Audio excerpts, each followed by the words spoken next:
the video. This is just gonna be a short little story time, something that just kind of crossed my mind.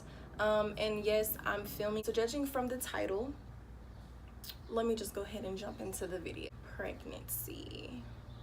Okay, I got pregnant. I wouldn't say I was necessarily just young. I mean, I was young, but I wasn't like 15, 16, nothing like that. I got pregnant at 18 years old. I had just graduated high school. I graduated May 25th of 2013. I went for, I had summer and I was partying, blah, blah, blah. And then I went to college in August of 2013. Well, I ended up getting pregnant in November of that same year. So, yeah, it was a weird thing. So I had been feeling really, really bad after Thanksgiving break. I felt really bad. I felt sick. Something just didn't feel right. I hadn't, my cycle wasn't due to come yet, so I really wasn't tripping. After Thanksgiving holiday, I went back to school, went to my classes, for those couple weeks until it was Christmas break. So I'm still feeling like I'm feeling bad for those entire 2 weeks, and I'm like, what is going on? And it wasn't even like a sickening feel. It was like pain, and I didn't know. So Christmas break comes and I go home, and I was like, Mom, like, I need to go ahead and go to the doctor because something isn't right. They, I go for a checkup, ask me, are you sexually active, blah, blah, blah. My mom is in the room with me, and she knew that I was, but to actually say it in front of her was like, ugh. I was like, yeah. And we're like, are you using protection? I was like, yes, blah, blah, blah. So they end up testing me for the basic STDs and also a pregnancy test. So I'm sitting there and I'm waiting with my mom. I'm like, oh, maybe 30 minutes. I'm gonna say 30 minutes later, the doctor comes back in and she has papers in her hand, and I'm like, oh my gosh, like, what could this be? Like, no, like, what's going on? So she's like, okay, well, everything was negative as far as the STD tests go. You're clean for that, but you're pregnant. Like, that's how she said it. And I was like, huh? I'm looking at my mom. My mom's mouth dropped. She was like, what? Like, hold on, what? And I was like, wait a minute, wait, what are you talking about? I'm pregnant, like, what? And she was like, when they do like a pap smear, she said that she already knew that I was pregnant, but she didn't say anything until she got confirmation.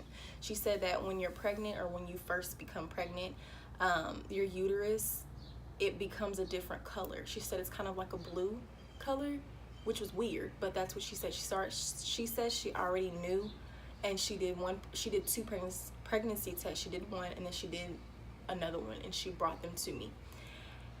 And I was just in awe. I was like, oh my God, I'm about to be somebody's mom. Like, no, I can't be anybody's mom. Like, I was in college, I was doing good, I was living freely, everything was good. I think I teared up a little bit because, like, I'm about to be somebody's mom out here. Like, what? Like, I was just in awe.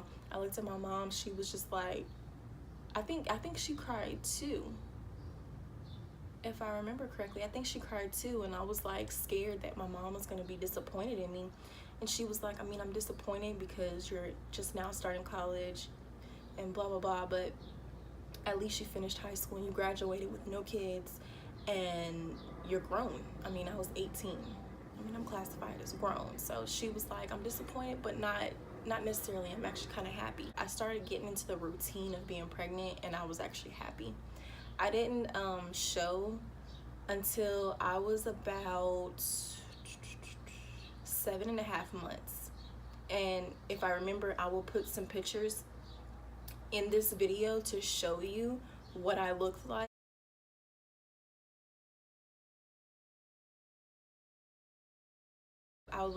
Before pregnancy, I was 134. I got up to 171 when I got pregnant with her, right at 9 months.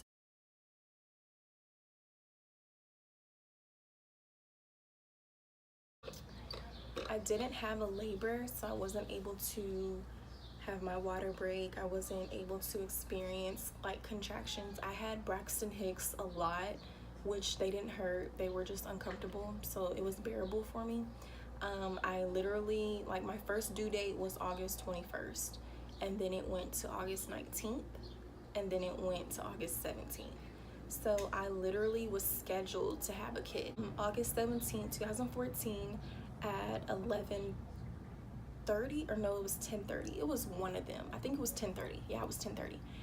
And the only reason why I was scheduled is because my stubborn child. She was head down the entire pregnancy up until my 8th month when I blew up. Somehow she put like twist and turned to where her head was up here in my ribs, so she was breech. So with that, you know, they were trying to tell me to do certain exercises and do different things to help her come back head down. And they were asking me, they were like, you didn't feel her go, you know, turn? I was like, I mean, I feel her move all the time, but it wasn't uncomfortable. Like, I had an easy pregnancy. Like, my pregnancy was so easy. And I tried my last 2 months to get her to move, and it just wasn't working. So, and it started to hurt a little bit towards the end because she was getting bigger, and their head is the biggest part of their body, and her head was in my ribs. So when I would sit down like this, I could not sit Indian style. I couldn't like bend over, because anytime I would apply pressure, her head would be in my ribs, and I'm just like, oh my God. Like, I started getting miserable. I couldn't even make up my bed. Like, that's a story to tell. Like, I couldn't even make up my bed, and my sisters were laughing at me, and I'm just like, dude, like, I'm huge and y'all are trying to help me. It was a rainy, like, thunderstorm morning, I remember, because I couldn't eat, at least drinking something. I couldn't even drink water, dude, like nothing. And I remember I had to get up early that morning and like eat something. And I remember being on my phone with one of my friends all night. I didn't go to sleep till about 5. I didn't go to sleep till about 5, and even then I went to sleep and woke up within an hour and a half, and I was up until 8. I was so anxious to meet my daughter, and I was so scared at the same time because I knew I wasn't going to be able to push. They were actually going to cut me, and I was so terrified. I had been watching video after video after video, and I was so scared. I just stayed in my room, and I was just like rocking back and forth like, oh my gosh, this day has really come. I mean, like, it was raining so bad, like thundering, lightning, and everything. And I remember walking into the hospital. It was so cold. I'm ready. Like, they have the monitor on my belly to, you know, what is it, to monitor the baby's heartbeat. I think that's what it was. Yeah, monitor her heartbeat. I'm ready to go. Everybody's there. We're all waiting.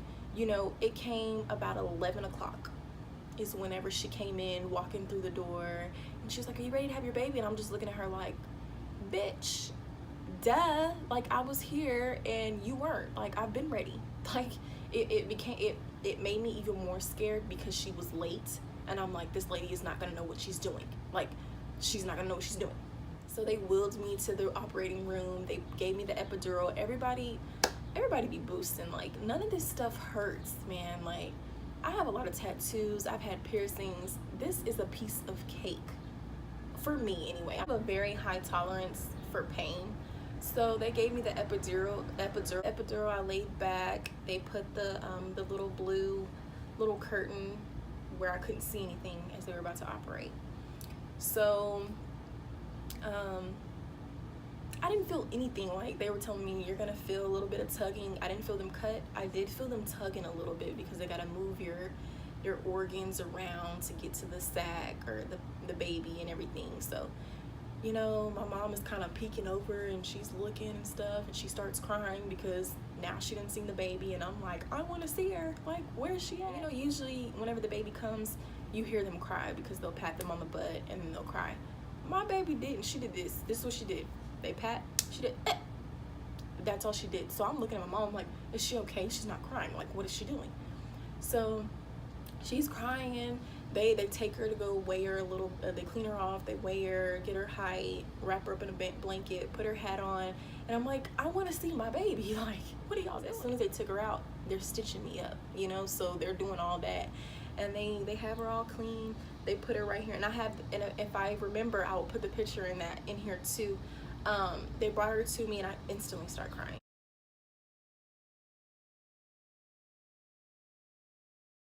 Like, instantly, because this is this little human that I've created. Like, I'm almost about to cry now. Whoa.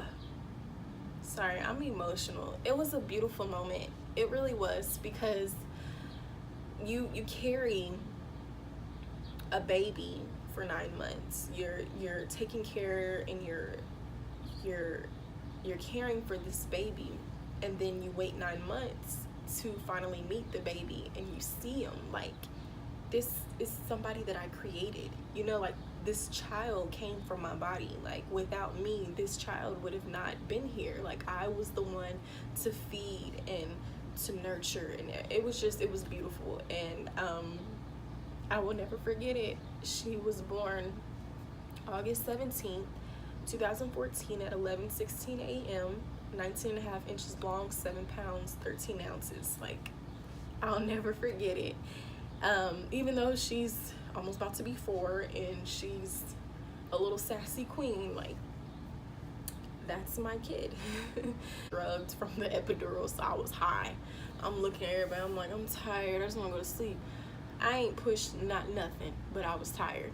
Her to me after I had woke up. I haven't slept for maybe an hour because I had guests and everybody was coming in and everything. So she was having trouble breathing. She had a breathing problem at birth. After you have a baby, they put your baby on your chest for skin-to-skin contact so they can feel safe again, because now that they're out of your womb, they're outside where they don't know anything. Skin-to-skin contact is what you need. They never did that. So my baby she was like almost like hyperventilating, like she wasn't getting enough air, like her breathing was all messed up. So instead of giving her to me to where I can hold her, because they kept bringing her to me and taking her back, she was in the NICU for that whole day. I had her 11:16 that morning. I didn't physically get to have my child in my arms till almost 6 o'clock that night. I'm freaking out, you know, like everybody, my mom, my dad, her dad, like everybody was like, you know, why? Like it was to the point where they were trying to take her to Children's without me, telling me to go home and rest and take my baby to Children's. And I'm like, excuse me? We're not doing that. That's my child. So finally, after all that, they gave her to me. My baby was good. Like, I don't know, it must have just been that she just needed me, because after that, she was fine. Like, and I had a C-section. I was up and walking, showering, going to the bathroom by myself. Like, everything was good. I mean, they did put a catheter in me to where I didn't have to get up as much, because I would just pee naturally through the little tube. But after they took that out and they changed my pad that first day, because they would have to come in and change because I would be bleeding. Yeah, I was showering, I was up walking, the nurses would come in there, they were like, oh my gosh, like, you are really tough. I'm like, I mean, it's not that bad, like, you just gotta get up and go. That's how it was, and ever since then, I've loved every moment of being a mom. There are some hard parts about being a parent. There's always going to be hard parts. It takes a village to raise a child, and I didn't understand that until I had one myself, and it's so true. It does. But I wouldn't trade it for anything. My daughter is the biggest blessing and the greatest accomplishment that I've ever achieved in my life, and I wouldn't trade it for anything. I wouldn't trade how it happened, when it happened. Like, everything happens for a reason, and I really feel that we are given kids at our time of need, or the time that we really need to step up and grow up. I feel like we're given a child. I don't know why, but I just feel that way. And I was given one at 18 or 19, because I had her at 19. And I mean, I've always been a mature person, but she's matured me in a whole different way. But that was my story, and I hope you guys enjoyed it, and I will see you guys in my next video. Bye.